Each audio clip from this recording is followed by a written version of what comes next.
दोस्तों, आज की वीडियो में हम आपके सामने एक ऐसा रहस्य उजागर करने जा रहे हैं जिसे सुनकर आप दंग रह जाएंगे। यह आध्यात्म का वो गूढ़ रहस्य है जिसको आज तक कोई नहीं समझ पाया है। अज्ञानी संत इसमें उलझ जाते हैं, कोई पूर्ण सद्गुरु ही इसको सुलझा सकता है।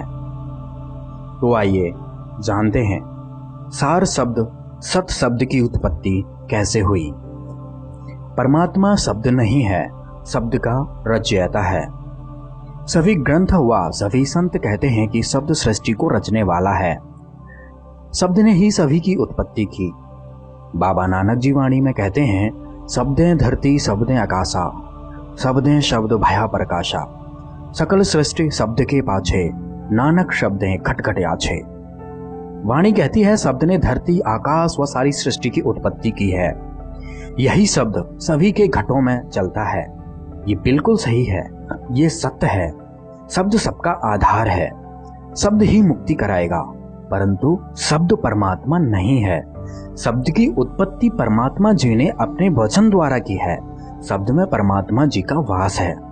अज्ञानी काल के दूत कहते हैं कि शुरू में शब्द था, शब्द ही परमात्मा है। कालदूत कहते हैं कि परमात्मा नहीं है, शब्द ही परमात्मा है, ये तुम्हारी आत्मा ही परमात्मा है।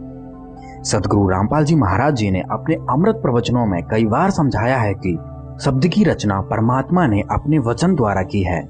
सारी सृष्टि की रचना परमात्मा जी ने अपने वचन द्वारा की। परमात्मा जी शब्द के रचयिता हैं, ना कि शब्द परमात्मा है।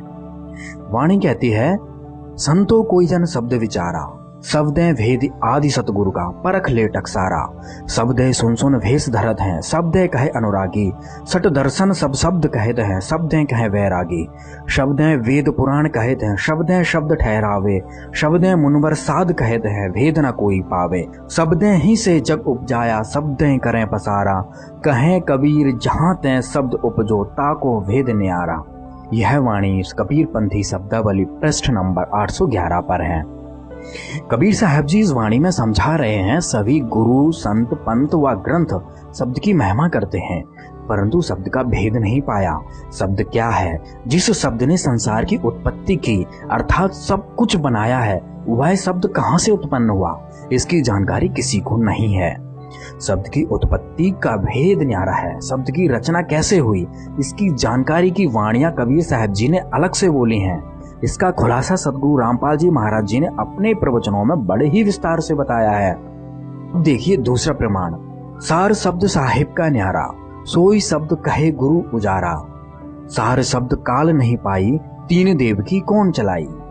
कबीर सागर ज्ञान बोध पृष्ठ नंबर 35। यह वाणी कहती है कि परमात्मा जी का सार शब्द अलग है।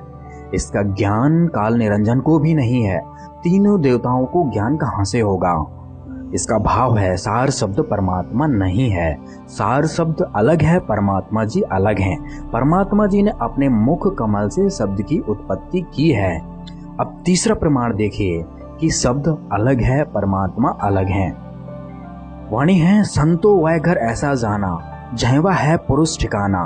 जब कछु रचना ताही धनी का, आदन अंत पसारा। रूप रेखा न वरण आवरण, तब की समुझ विचारा। इच्छा एक भई समरथ सो, ताका सब मंडाना। फिर नहीं साहब इच्छा आए, इच्छा यहाँ लुकाना। इच्छा ते शब्द सुरति नौतम भय, इनके कुंभ बनाया। कुंभे उपजे कुंभे विनसे, इच्छा आवे जाया। वे वाणी कहती है, तब नर चाहे बाहर भीतर, नक से के इच्छा खेला। इच्छा भेद लखे जो कोई, पावे पुरुष सुहेला। ज्यों जब त्यों अब ही है संतो, समझ जुगत सो पावे। कहें कबीर शब्द ते न्यारा, इस विद पुरुष रहावे। इस वाणी में स्पष्ट हो गया है, ये वाणी कबीर पंथी शब्दावली पृष्ठ 772 पर है। इस वाणी में कबीर साहब जी बता रहे हैं कि पहले अमरलोक में परमात्मा जी अकेले थे। उस समय कोई रचना नहीं थी। परमात्मा जी की इच्छा हुई कि सृष्टि की रचना की जाए। इच्छा से साहेब ने शब्द सुरति आदि की उत्पत्ति की।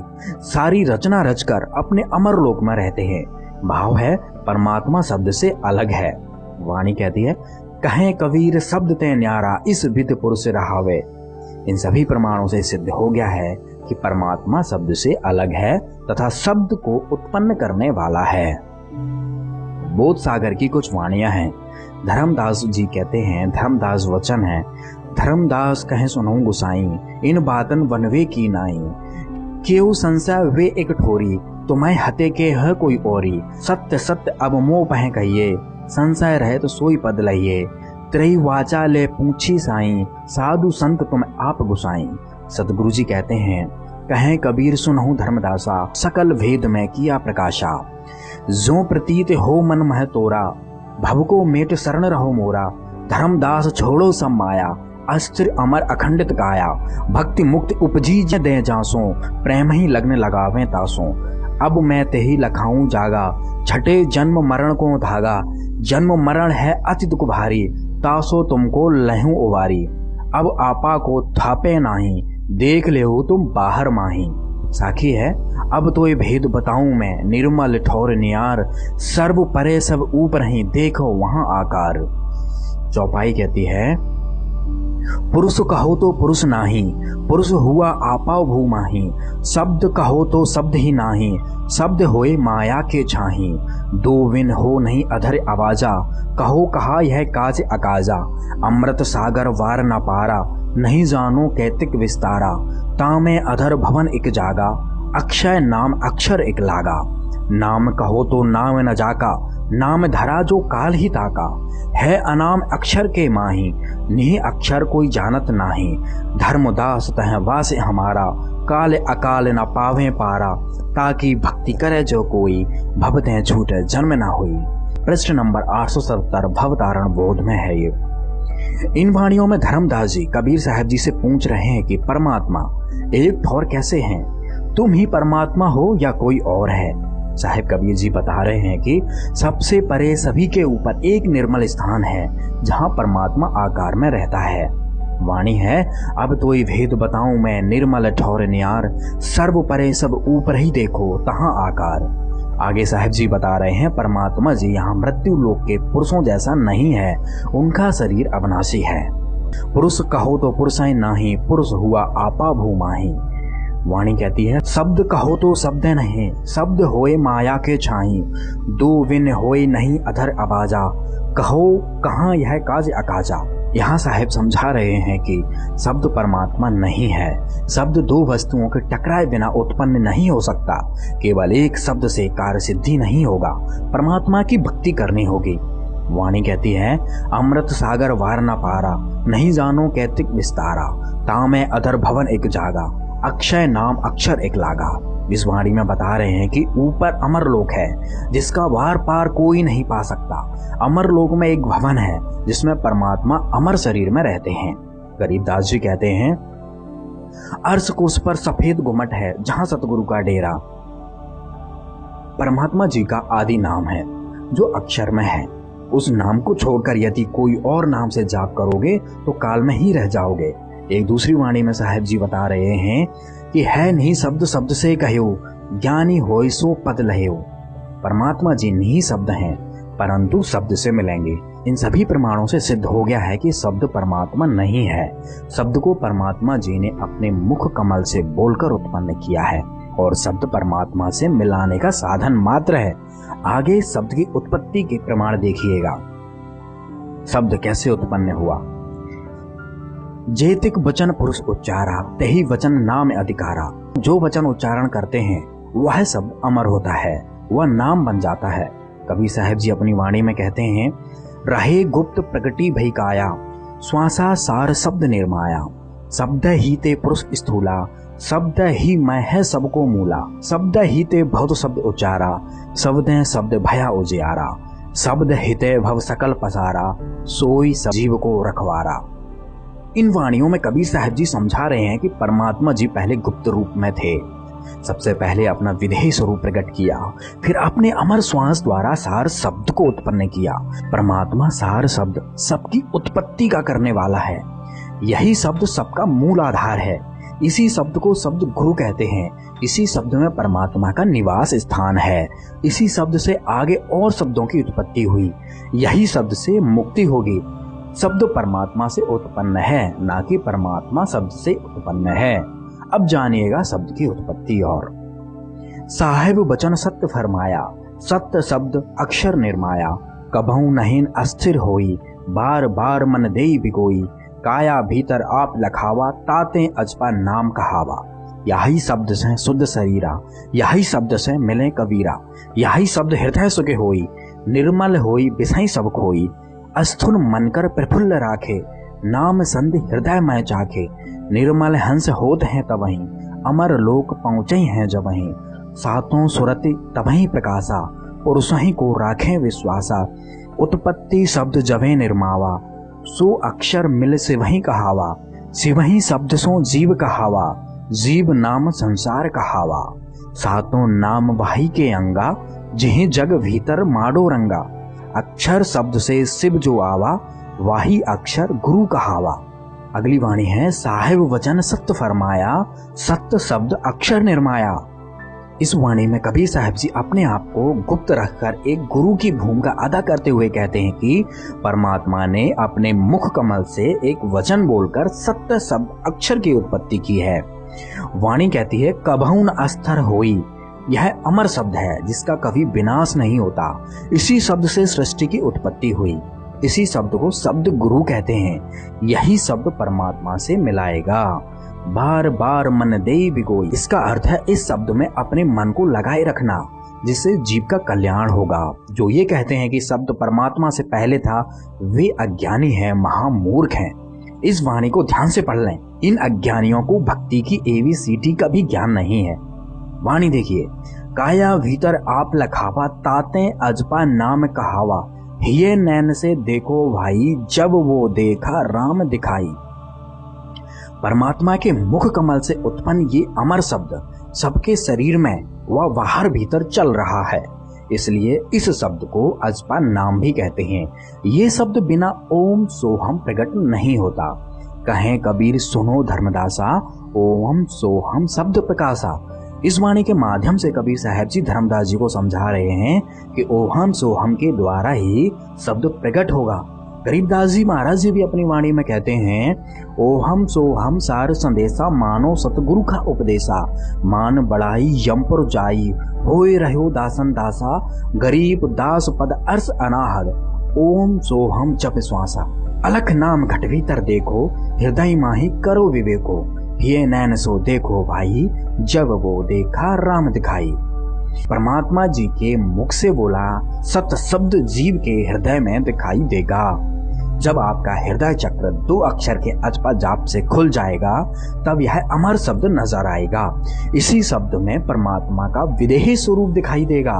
गरीबदास जी वाणी में कहते हैं, शब्द निवास आकाश वाणी, यूं सतगुरु का रूप है। दिव्य दृष्टि खुली हमारी, सार शब्द से टोहा वो। गरीबदास गायत्री लापी, शीस पीठ जम रोया वो। भावार्थ है, सतगुरु का वास शब्द में है, अर्थात परमात्मा का स्वरूप शब्द में दिखाई देगा। जिस सार शब्द को परमात्मा जी ने वचन के द्वारा प्रकट किया है, गरीबदास जी वाणी में समझा रहे हैं, दिव्य दृष्टि खुलने के बाद सार शब्द की ताकत से परमात्मा का स्वरूप दिखाई देगा, अर्थात परमात्मा का साक्षात्कार होगा। ये अज्ञानी काल के दूत कहते हैं, सार शब्द केवल धुन होती है और यही धुन परमात्मा है, और ये धुन सिर के ऊपर चमड़ी के साथ बिल्कुल ऊपर बज रही है।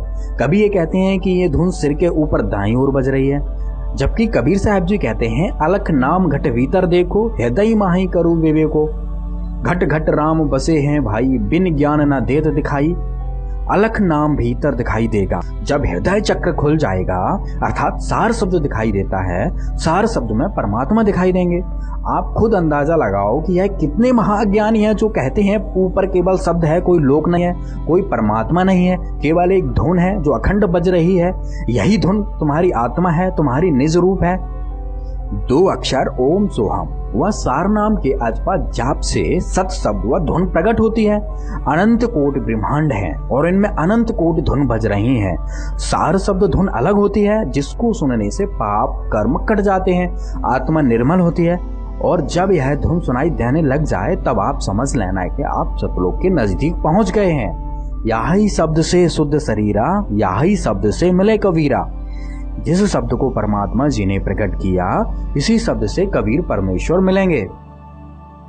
वाणी कहती है, यही शब्द हृदय सुख होई, निर्मल ही हुई विषही सब खोई। निर्मल हंस होत हैं, तभी अमर लोक पहुंचे जब ही। इस शब्द से हृदय को खुशी होगी, आत्मा निर्मल और शुद्ध हो जाएगी। निर्मल हंस होते हैं तभी अमरलोक पहुंचते हैं। जब आत्मा शुद्ध हो जाएगी उसके बाद वह अमरलोक चली जाएगी। यही शब्द से शुद्ध शरीरा, यही शब्द से मिले कबीरा। उपरोक्त वाणियों से प्रमाणित हो गया है कि शब्द परमात्मा नहीं है, शब्द को परमात्मा ने उत्पन्न किया है और परमात्मा जी अपने अमरलोक में रहते हैं। कालदूत कहते हैं कि शब्द ही परमात्मा है, ऊपर कोई लोक नहीं है, ना ही परमात्मा का कोई अमर शरीर है। प्रमाणों को देखकर आप फैसला करें कौन झूठ बोल रहा है, कौन सत्य बोल रहा है। आज पढ़ा लिखा समाज है, किसी को भी भ्रमित नहीं किया जा सकता। जो लोग परमात्मा कबीर साहब जी के वाणियों के अर्थ के अनर्थ करके लोगों के सामने रखते हैं या रखवाते हैं तथा दूसरों को भ्रमित करते हैं, ऐसे अज्ञानियों व चतुर प्राणियों को 84 लाख योनियों में भी बहुत दुख, कष्ट भरी यातनाएं झेलनी पड़ती हैं। तथा ये जो जीव ऐसे अभिमानी, चतुर, लालची, अज्ञानी के कहने अनुसार प्रभावित होकर भक्ति करते हैं, वे भी उसी प्रकार से 84 लाख योनियों में महाकष्ट के भागी बनते हैं। परमेश्वर की वाणी है, सतगुरु पुरुष कबीर हैं, चारों युग परवान, झूठे गुरुआ मर गए, हो गए भूत निशान। कबीर वेद पढ़े पर भेद न जाने, वांचे पुराण 18, जड़ को अंधे पान खिलावे, भूल गए सिरजनहारा। जान बूझ साची तजे, करे झूठ से नेह, ताकि संगत हे प्रभु स्वप्न में भी न देह। बिन सतगुरु पावे नहीं, खालिक के खोज विचार, 84 जग जात है, चिंतत नाही सार। झूठे गुरु के आसरे कदे न उतरे जीव, सच्चा पुरुष कबीर है, आदि परम गुरु पीव। चातुर प्राणी चोर है, मुद मुगद है ठोट, संतों के नहीं काम के, इनको दो गल चोट।